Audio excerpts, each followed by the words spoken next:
what you do. I wish we had so much more time, but I feel your passion for this is so intense. It comes across, when you're doing what you're doing. What drives you to do this? What is the motivating force for you?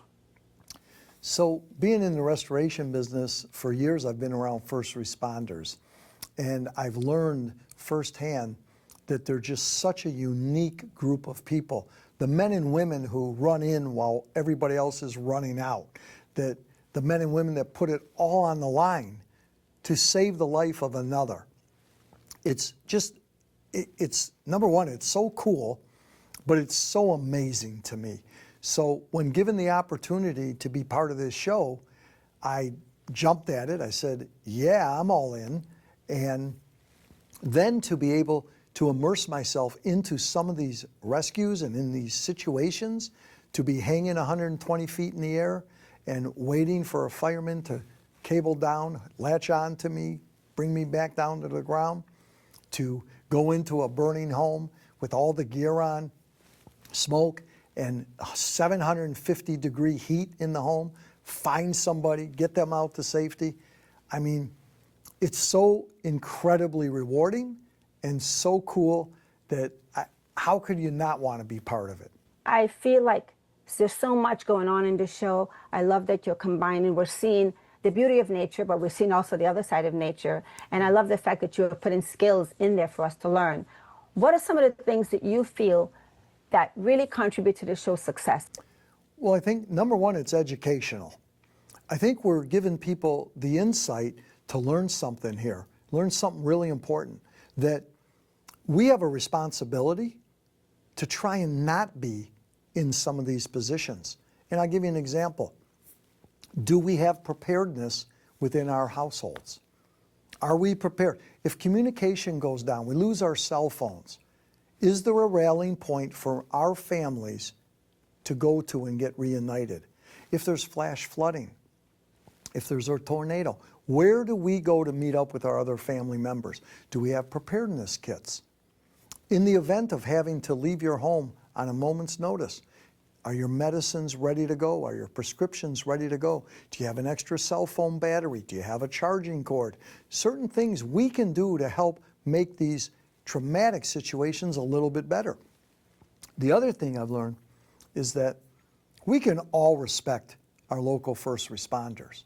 But if you pay attention to this show, you see the depth with which they train, with which they commit, with which they work with each other, communicate with each other, verbal and non, to save somebody else. You get a whole new level of respect for our first responders. And I think it can lead young people maybe to inquire about a career in the fire service, in police. And I'm telling you, we have talked to and been with so many people that have said, because of the show, we became a police officer, we became a fireman, we became a firewoman. And that's really rewarding for us. And the last thing I'm going to share with you is this. We have also heard of lay people, people like you and me, Joy, putting it on the line sometimes for others because it was the right thing to do. I'm not suggesting somebody should put themselves in harm's way. Don't risk your own life just because. Leave it to the professionals. But we have heard of people reaching out to others because of our show, and that's rewarding as well. And that's why I think I love this show so much, because it shows the caring. And we do have to appreciate these men and women, because sometimes I see things and I'll hear things and I'm thinking, oh my God, like in your show says, why didn't he have a helmet on? You know what I mean? Right. What are these things? And oh my gosh, fire extinguisher, thank you very much. I'm going to make sure that we have one, because this happens all the time. Your show is so important that we're seeing these stories of survival, and we're seeing the heart and soul that goes into what you do. I know you've done so many things out there, right? So this show, everyone should be watching this show. That's how I feel about it. Joy, thank you. And I'm going to share one last thing with you. You know, some people get rescued. They never, ever get to meet the people that saved them. On Hearts of Heroes, we have the honor of reuniting and having a reunion from the person that was rescued with those people that actually saved them. And you want to talk about a heartfelt moment when you know that your life was saved by some strangers, and you get to actually meet them, hug them, embrace them, shed tears with them, tears of gratitude, and thank them in real life, you talk about something special to be a part of, it's special.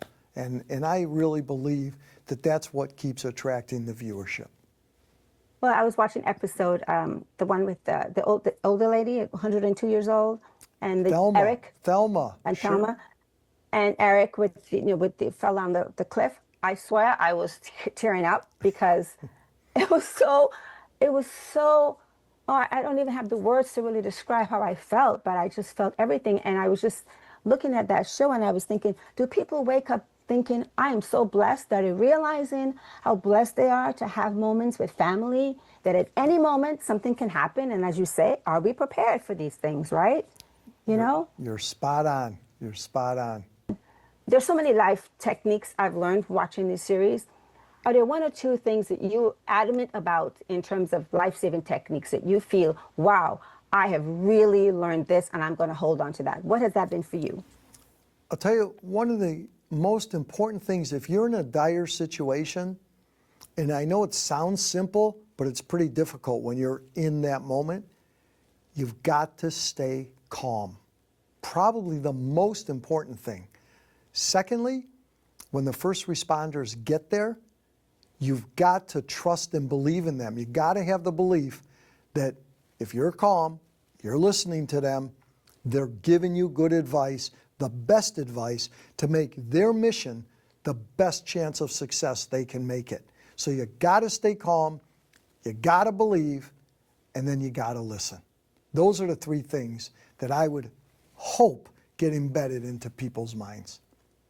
And I think telling someone where you're going is super important. I don't care if you're just going down to the market or somewhere, but tell someone, hey, this is where I'm going. Because I think we don't think about that. We leave a house and we're like, whatever, but why not let somebody know where you are? What harm does it do? You're right on. And I think, communication, like I just said, to trust and believe in people, well, like you said, share with somebody where you're going. If you're not back in whatever due time is, somebody can inquire. You should give a call back. If not, they'll call you. Where's the harm in that? You're doing the show and it's so amazing. And what are some of the things that you do? It's exciting and it's a passionate show and I see all the love that's there. But what do you do when you want to decompress? When you want to just say, okay, Sheldon, I need a moment. What do you do? What is your technique? How do you balance that? So I do love the show. I'm definitely immersed into the show, and whenever they need me on set, I'm there. That's for 100% certain. I do have a business, BELFOR, we are a restoration company, and I like to relax by going to work. And so when I get to my office or I'm working out of my home office, I love to get caught up on things. I love to continue writing my birthday cards. I write about 12,000, 13,000 birthday cards a year to my employees around the world. I love doing that, communicating with them, putting a little note in there. How are you? Loved seeing you 4 weeks ago in Oklahoma. Loved seeing you 2 weeks ago in Denver, whatever it is. And I get to relax that way. Every once in a while, I get to go out and have a really nice, peaceful dinner, Chrissy and I, and we get to download with each other what's going on in our worlds. And that's my relaxation. I can totally relate to that 100%. If there are three powerful words to call to action for people to watch the show, but what would be the three words that you would want to tell the people out there? Educational, compassionate, and passionate. Sheldon, thank you so much for what you do and what you are doing. And I'm so thankful for Rachel and the team to invite me on to talk with you, because I've discovered something amazing and I cannot wait to watch all of it. And I'll be following the Hearts of Heroes. So thank you so much. And you're a hero. You're a hero for doing this. Thank you, Joy. Appreciate you. Have a blessed day. Thank you so too. much.